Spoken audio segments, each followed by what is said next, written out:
Hi folks, this episode of the Irish History Podcast is a little different from other shows. In this episode, entitled The Black Death, Black Lung and the Great Famine, you will be hearing an update on where my upcoming book on the Black Death is at. This will take us into the fascinating Siege of Calais in 1347. The episode also has other bits and pieces of research I've come across recently, from the strange world of coal mining in the 19th century all the way through to the Great Famine of the 1840s. As always, I am eager to hear your views. Sometimes I can't respond to all the messages I receive, but I do read everything and take on board all your suggestions. If you want to contact me about anything I mention in the show, let me know at history@irishhistorypodcast.ie. So first things first, to that Siege of Calais in 1347. Just before I get into the intricacies of the siege, I just want to briefly recap for those of you who don't know. I'm currently writing a book about the Black Death in Ireland. The funding for this book came mainly from listeners like yourselves, for which I am eternally grateful. It was research for this book that led me to the siege, probably one of the most fascinating events I've ever written about. However, this will not be in the final draft of the book. Why will be revealed later, but first to the siege. The Siege of Calais took place in the winter of 1346 through to the late summer of 1347. If this event had taken place in the modern world, we would perhaps look at it in the way that we look at the Battle of Stalingrad or the invasion of Normandy. It was not only a key battle, but the stuff of legend. Indeed, an event like this is every historian's dream. It practically writes itself. If you're writing a book, you want this somehow to fit in. Now, it was a crucial battle in a conflict known as the 100 Years' War. That was a war between successive kings of England and France that lasted 116 years, but evidently no one was counting. Now, the King of England at the start of the war was a man called Edward III. In order to conduct successful campaigns in France, Edward needed a port close to England, and the walled town of Calais was ideal. It was positioned directly opposite England on the north coast of France, and it was sizable enough, with a population of around 8,000, which would have made it slightly smaller than Dublin at the time, but nevertheless sizable by contemporary standards. After a summer of successful battles in 1346 in mainland France, including a great victory at Crécy, Edward III began to direct his forces toward the port of Calais that September. Now, this was a risky strategy. Embarking on a siege that would drag on into the winter went against all military convention. The last thing a medieval battle commander wanted was an army camped out in front of a highly fortified town like Calais. Inside, the enemy would suffer little, as they were warm and dry, but the attacking force would freeze in the harsh winter conditions outside. If your enemy didn't kill you off first, sickness and disease would make short work of any army. Nevertheless, Edward III pushed ahead in late 1346, and he began to make it clear he was in for the long haul. Inside the walls, he faced several thousand inhabitants who wouldn't surrender easily, while further south, the King of France, Philippe VI, was gathering his forces to try and relieve the siege. But Edward knew he couldn't win such a great prize as Calais easily, and this resistance didn't deter him. Through the autumn and winter, he began to prepare for a prolonged siege. Defensive lines to protect his army from attack were constructed, and, over time, in one of the most amazing feats of the age, Edward built an entire wooden town outside the walls of Calais for his army. This even had its own marketplace. Over the year of the siege, from July 1346 through to August 1347, a gargantuan effort by an English fleet of over 850 ships, worked by nearly 30,000 sailors, ferried food and supplies into Edward's army outside Calais. By 1347, large numbers of soldiers began to arrive, and the siege proper started. Not only was Calais strangled on the landward side, but the English fleet now blockaded the port as well. The population of Calais were going to be starved out. This blockade created desperate conditions in the town. With each passing day, the defenders had less food and fresh water. Something had to be done, and in early 1347 they took the hard decision to expel what were known as the useless mouths from the town. These were basically people who could not fight, the old, the infirmed and the young, and from a purely militaristic point of view, feeding them was pointless. So it must have been a pretty funereal atmosphere when the gates of the town opened and this miserable parade of the old, the young and the infirmed came forth. What happened at this point varies depending on what account you believe. According to some chroniclers, Edward III fed these poor people. However, those sources more hostile to the king claimed that he would not allow the citizens of Calais through his siege lines. This version of events says that they were not allowed back into Calais either, and there between the walls of their own town and Edward III's siege lines they starved to death. Even with the sounds of their dying neighbours outside the walls, the remaining defenders of Calais would not give up. They tenaciously awaited relief from their king Philippe VI. However, Philippe had been defeated by Edward at the Battle of Crecy in the summer of 1346, and he was reticent to take the field against English armies in open battle again. As hope of relief faded and the conditions in Calais just went from bad to worse, defeat now stared the defenders in the face. Eventually, on August the 26th, in a scene as iconic as the famous Russian soldiers hoisting the hammer and sickle over the Reichstag in 1945, the gates of the beleaguered Calais swung open and 6 leading citizens emerged to surrender. They were dressed in nothing but undergarments, and around their necks each wore a noose. They carried with them the keys to the city of Calais. This act symbolised that not only were they surrendering their town, but that they recognised that their lives were now forfeit and in the hands of the victor, King Edward. Edward III was an effective but violent and vengeful king, and he wanted to execute them there and then, but they were spared on the pleas of his wife, Queen Philippa. After this, the entire population of Calais were expelled, beginning a rule of English monarchs over the town that would last until 1588. This drew to a close the longest and one of the biggest military engagements in northwestern Europe in the 14th century. Now, I think you can all agree that this is a pretty fascinating story, but you might be wondering, what has this got to do with my upcoming book on the Black Death in Ireland? Well, as you can see, the siege is an intriguing story, and I thought it would be an ideal way to frame the lead-up to the outbreak of the plague. It seemed ideal. Just as the siege ended, the plague broke out at the opposite end of Europe and started its inexorable march northwestwards before it reached Ireland in 1348. It also fitted into my original plan for the book. The structure of my book is somewhat unusual in that each chapter in this history is a biographical account of an individual who lived through the events. One of the individuals in the original lineup was a knight called Fulk de la Fraine. In 1347, de la Fraine was actually at Calais and witnessed these remarkable scenes as the townsmen emerged with the nooses around their necks. It seemed perfect, surely. Well, not quite. So sometimes when you're writing, it's easy to get carried away, and through the month of March I worked and I reworked the chapters on Fulk de la Fraine, which was increasingly becoming a chapter about the Siege of Calais.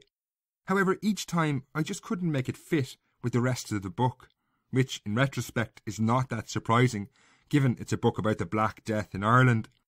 Anyway, a few months ago I took a break from the writing and returned to it about 2 weeks later, and the solution was staring me in the face. Not only was the Siege of Calais not really part of the story, but also Fulk de la Fraine was not even a useful person for me to relay the history of the Black Death. Essentially, I think I was just including him to tell the story of the siege. It was definitely with a heavy heart that I edited out the Siege of Calais, and now that chapter won't make the final cut. It is infuriating. I had worked my way through muddy army camps and siege lines, but ultimately it is another history that's not useful to me right now. Hopefully through this I can get across some of the complexities I've faced writing this book. Even when it's history and the avenues and options are limited, you still face multiple choices of what road to take in research.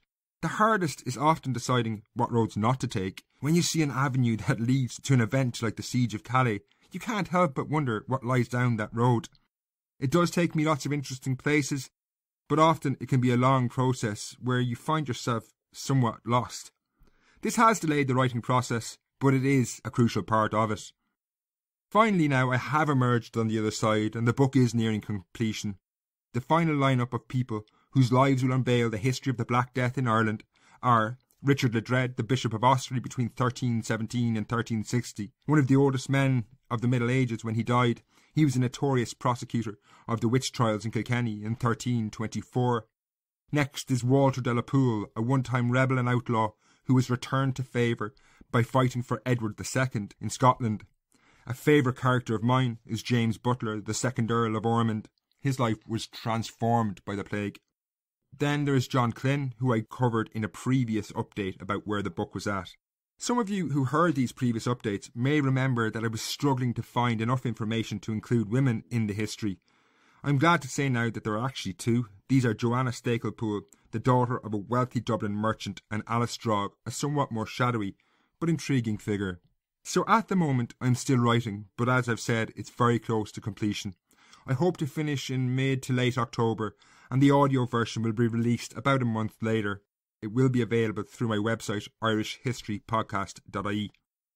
Before I move on to the next section of the show, I would just say that website, irishhistorypodcast.ie, is currently getting overhauled at the moment. The current website is a bit of a nightmare to navigate through, but the new site is much simpler. You will be able to find all the podcasts there broken down by category. Likewise, all the articles and photo galleries are broken down by category as well. This makes it much easier to move through. The new website will also have a decent system where I can upload audiobooks. So my first book, Witches, Spies and Stockholm Syndrome, Life in Medieval Ireland, is ready to go. When the new site is up, you'll be able to either buy the entire book in one go, or you will have the option to buy individual chapters. But I'll let you know when the site is live online. Now to move on. The title of today's show is The Black Death, Black Lung and Famine. So next I'm going to move on to the somewhat enigmatically titled section, Black Lung.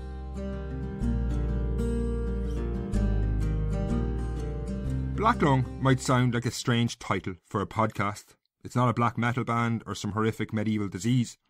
Instead, it was actually something that was common enough in the town where I grew up, and it's intertwined with a fascinating and forgotten chapter in Irish history. I grew up in Castlecomer in North Kilkenny. Today it's a relatively small provincial town. I guess like many towns in Ireland, it's struggling a bit to find its place in the 21st century. However, the town has one of the most unique and enthralling histories that you can imagine. Castlecomer was one of the few mining towns in Ireland. Until the late 1960s, coal mining was the lifeblood of the town, but it was also one of the great killers in the town too. Even in the 20th century, miners worked in appalling conditions. Indeed, young teenagers even worked in the mines right up to the 1960s as well. Someone I know, for example, told me recently that his father made his communion, a religious rite Catholics undergo in their very early teens, and also received his union card for the mines in the same year. Accidents were all too frequent. Indeed, I remember in the 1980s there was lots of people around the town who carried the marks of a life in the mines. Old men wheezing with pneumonocosis, that is the black lung mentioned in the title, a disease where coal dust gets inside the lungs and can't be removed, while others had lost fingers in accidents. This, however, happened during the best days of the mines. After a 200-year struggle, the miners had won huge concessions from the mining company. For example, in the 1830s, well before this obviously, a visitor to the coalfield noted how the miners were pale in complexion from lives spent underground. Alcoholism was unusually high and life expectancy low. The historian William Nolan has argued that alcoholism was the only means of enlivening a short and squalid existence replete with sickness and hardship. In the coming weeks, I'm taking a break from the podcast series I've been making on the Norman invasion to cover the incredible struggle the miners waged against the mining company and the local landlords for what was their right to survive. This wasn't an easy or at times even pleasant fight. Murder and violence was common enough, but it's a remarkable story of what was often undying solidarity within a poor community attacked on all sides. The church at one time branded their leaders as having the mark of the devil, while the local landlord was more often than not unyielding to their demands. This was also the world of stately mansions where landlords lived in opulence side by side with those who lived in abject poverty. So my upcoming series on Castlecomer will not only take you inside the reality of life in the mines, but also inside life in these stately mansions, something that's often sanitised in series like Downton Abbey. I'll just give you one anecdote to try and relay what I'm talking about. In shows like Downton Abbey, you often see the staff that work in these big houses chatting to the family who own them in a friendly, casual manner. This is a complete distortion of the reality of this world. Indeed, it was standard practice for servants to do something called giving way. This meant that at all times they needed to make themselves as invisible as possible. So if they encountered a member of the family who owned the house, it was customary to face the wall and cast their eyes to the floor. This, along with the fascinating story of how the miners in Castlecomer fought for their rights, is all ahead of us in this mini-series of 4 podcasts, which begins next Monday and will be released every 2 weeks after that. If you want to make sure that you get the series, just subscribe to my website, irishhistorypodcast.ie, or subscribe to the show in iTunes. Having now worked our way through the Black Death and Black Lung, I am turning now to the final part of today's show, the Great Famine. Come early next year, I'll have completed my book on the Black Death, and will also have completed the series on the Norman invasion, which has been going on for about a year. The question arises then where to take the podcast and the overall project after that. I've decided that I'm going to make an extensive podcast series on the Great Famine, unquestionably the most profound and disturbing event in Irish history. It's a foundation for so many people, not just in Ireland, but across the globe. Most Irish communities from Australia to America owe their origins to events during the Great Famine. Indeed, in Ireland, it's an event that has shaped so many communities and can still be seen in the landscape today. For example, Castlecomer, that town I grew up in, which will be the focus of the upcoming series, was incredibly scarred by it. Today, on a hill overlooking the town, lies the workhouse, now a hospital, built just after the famine, a Victorian response to the horrors of the preceding years. A few miles to the east of Castlecomer lies the townland of Moneen Row. Its population fell by over 50% during the decade between 1841 and 1851. The famine, as a topic, is far from straightforward. For example, the population drop in Moneen Row was not because of starvation, but largely due to the local landlord's policy of assisted emigration, where he paid for one-way tickets to North America. This, however, was deeply controversial. He didn't do this out of the goodness of his heart, but instead was using it as a way to restructure his estate without resistance. The resentment from this, obviously, in some areas, lasted decades. To tell the story of the famine is not easy. It can be a source of controversy. Indeed, I am sure some of you will have issues with the fact that I have used the term famine. Many prefer to call it a genocide.